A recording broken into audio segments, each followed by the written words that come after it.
This picture is too dark, it's not up to anything? Well, I don't believe so, because I'm gonna turn it into a photo like this at the end in just about 5 minutes.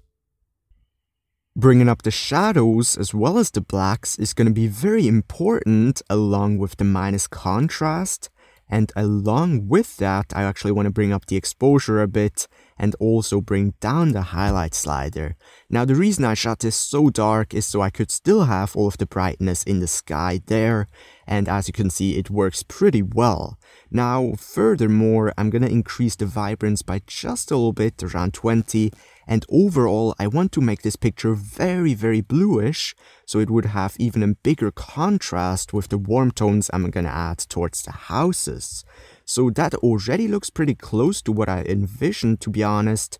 But I'm just gonna go real quick into the split toning, add a touch of warmth here, nothing crazy at all, and go into the shadows to add some light blues into the shadows as well. So overall, the look for the sky, for the water looks pretty good to me, but of course the houses are kind of boring and don't really work if they are that blue. So what I'm gonna do before I go into the dodge and burning real quick is just crop the picture to kind of a more panoramic aspect ratio.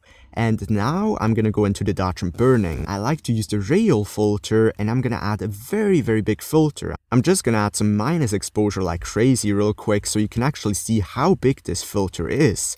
And then I'm gonna drag it all the way to the left and make it even bigger. So it really has to look something like this. It also really helps to bring down the exposure by like 4 stops just temporarily so you can see which areas the filter affects. Then I'm gonna finally reduce the exposure to 0 again and bring some warms into the picture, or rather just the filter. Mix that with some yellows in the color option of the filter as well. Then let's see, perhaps a bit of plus saturation. And also bring the tint more towards the green, since this is very, very purplish already. And with that, we already have a huge difference. If I just show you from before that one filter to after, you see the rest of the picture isn't affected at all, but the village itself looks much better. Now that we've done this very broad and big filter, I want to go into more detail. For that, I'm going to add another filter.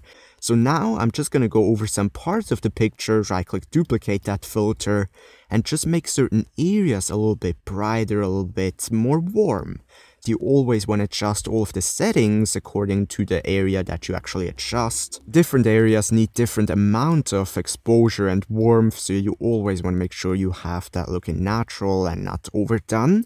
But with the step 2 of the radial filters being done, I think I'm gonna go to the last and final step, which is step 3. And that is just a very kind of small filters with even more exposure, even more warmth. But with this last batch of filters, I'm gonna be way more selective. And as you can see here, there are some lights in the windows already.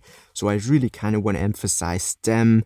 And again, not go over every single part of these houses, but rather add interest by having this selective exposure and warmth here. So after all of that, I'm gonna real quick add some minus exposure filters as well, just in between some of these areas. That way you can ensure that some areas still look, interesting and you don't have everything too bright. And I'm gonna add another one over here. You really should probably spend a little bit more time with that. But again, I want to keep this video at around 5 minutes. So with that being said, I think that already looks pretty good. Now I'm gonna go real quick and add another filter over the sky here. That is so I can actually decrease some of these yellow tones, these nasty ones in the sky right here. So just a little bit minus saturation, and in exchange add some warmth in the actual color tool. And I think that looks way, way better. Now, with all of that being said, I think I'm just gonna say that I'm done. I really should probably add some color noise reduction because the picture is kind of noisy, perhaps even noise reduction, but hey, this is a 5-minute edit and I'm gonna say that I'm done here.